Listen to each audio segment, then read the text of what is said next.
Welcome to the PlanStudio version 3 release webinar. This is one of the largest single updates that PlanStudio has ever had, so we wanted to take the time to run you through some of the new features, the new user interface, and the new ways of doing things to help all of our existing users get up to speed as quickly as possible. The first thing we want to show you is the new process for plan creation and the changes to geotagging. Starting off, we will add a new floor plan in an already located campus. When we do this, you will see that we have a condensed list of options available. You now want to click the Create from Site Plan option. You can then select which type of site plan imagery you want to use. I will pick the Use Satellite layer. Then we can pick our satellite provider and click Next. You are now asked to set the rotation of the site plan, which you can do first by drawing a line along what you would like to be the bottom of your building. You can then rotate the plan by an angle using these buttons and fine-tune the rotation with the arrows on the left. Now, when you press Done, we are put into the plan editor with the satellite imagery already geotagged and available in the background. Now you only need to upload, resize, and position your graphic over the top of the building. You can do this by either clicking the pink plus button or by simply dragging and dropping a graphic into PlanStudio.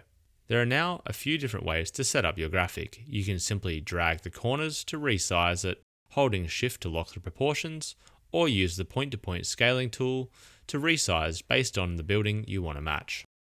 There is also a new tool for straightening documents you've uploaded. If we upload a photo of a plan, but it's not straight or has a skewed camera perspective, we can use this tool and follow the guide available on the right-hand side, place the four corners where you need them, and PlanStudio will fix the document. With it uploaded and straightened, we can now use the new graphic resizing option, Rescale from Measurement tool, which is a replacement from the estimation mode in the old way of geotagging. We will now draw a line over the graphic and tell PlanStudio the length of that line. We can then use this over a dimension on a plan or a distance we know, hit Rescale, and move the document into place. Once your graphic is positioned over the top of the building, it is automatically geotagged and you are ready to start drafting. The existing geotag settings are still available in the preference menu, although hopefully will no longer be required. You may have noticed while we were setting up our floor plan graphic that some of the menus in PlanStudio have changed and moved. Firstly, if you are upgrading to PlanStudio version 3 from an older version, you can choose to stay in Classic mode, which looks and feels exactly like the previous versions of PlanStudio. You will be given this option the first time you open up the new update. We recommend this only be used if you simply do not have time yet to learn the new UI and need to complete a job before adapting to the new layout. This option is only temporary and will be removed in future updates. Coming into PlanStudio version 3, everything runs a lot faster. When you're editing plans, you will now see that the name of the plan appears as the window title, and you will also see the selection tool's copy, paste, and delete controls are now integrated into the toolbar rather than floating over the plan. You'll also see that we have added a side panel with some new menus in PlanStudio. The first menu on the right is our tool settings. These menus will automatically open as required and will stay open while you're editing the plan and using a relevant tool. As you can see, if we use our wall tool, the tool settings will automatically pop open so we can adjust the wall settings or door settings before placing them on a plan. The menu will then close when no longer required. The next menu item is the Inspector panel. This will open automatically if you place an icon on a plan or select an existing object such as a wall or door you have already drawn. The one below is the Browser panel.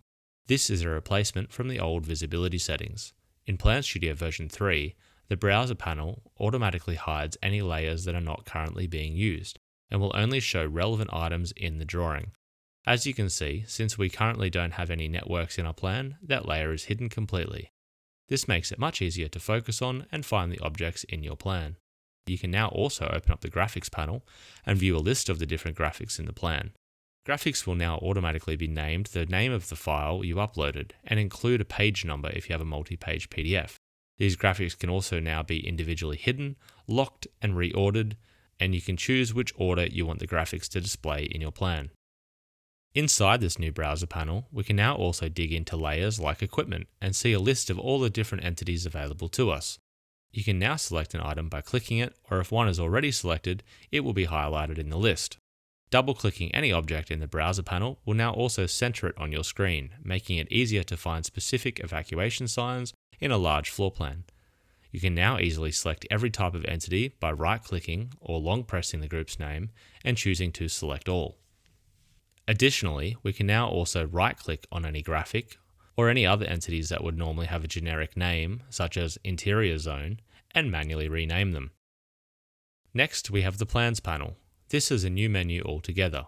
PlanStudio version 3 now allows you to bring in the site plan as well as any other plans you have in your building as an underlay. As you can see, we can choose to show or hide the site plan, bring in another level as an underlay, and adjust its opacity. We can also snap to these other levels as we draft, making lining up things like external walls, stairs, or lifts between levels much easier.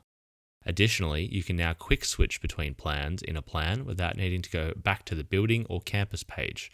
Simply click on the plan you want to open. The plan you are currently using will display the blue pencil next to it and let you know that that is the plan currently being edited.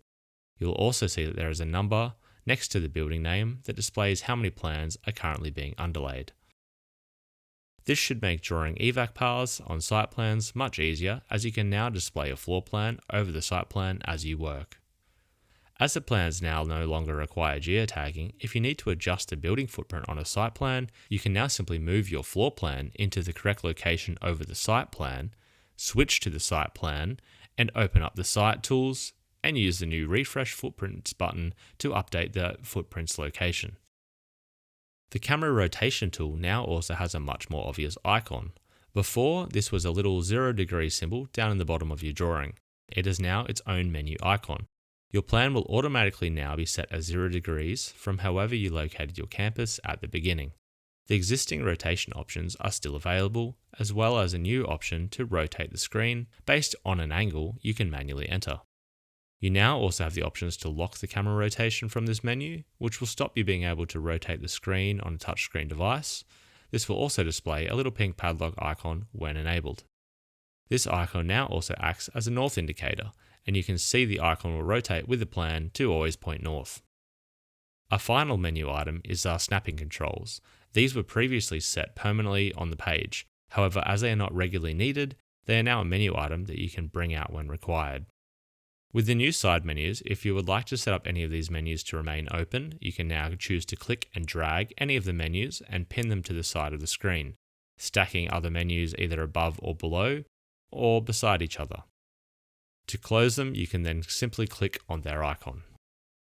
These menu changes now mean users working on smaller screens have much more floor plan space available to them, as well as users with ultra-wide monitors can now utilize more of their screen space. There are also some other quality of life fixes that we have rolled out. Any photos you now take will have their date as a file name, making it easier to tell which photos are left over from previous markups. And the opposite is now true for PKF files exported. They will now export with the name of the plan as the file name. We encourage everyone to please read through the update notes, as there is also a bunch of smaller fixes such as copying and pasting adornments, as well as some new themable options for evac path arrows. These new updates will enable a number of new workflow possibilities. You can now position and resize graphics so that they line up with the site plan visible in the background. If you don't have any existing plans from a building owner to use as a reference, you can also set up the site plan in the background and use it as a tracing reference, or on iPads with LiDAR support, it is now easy to visually line up the LiDAR scans with the building by showing the site plan in the background.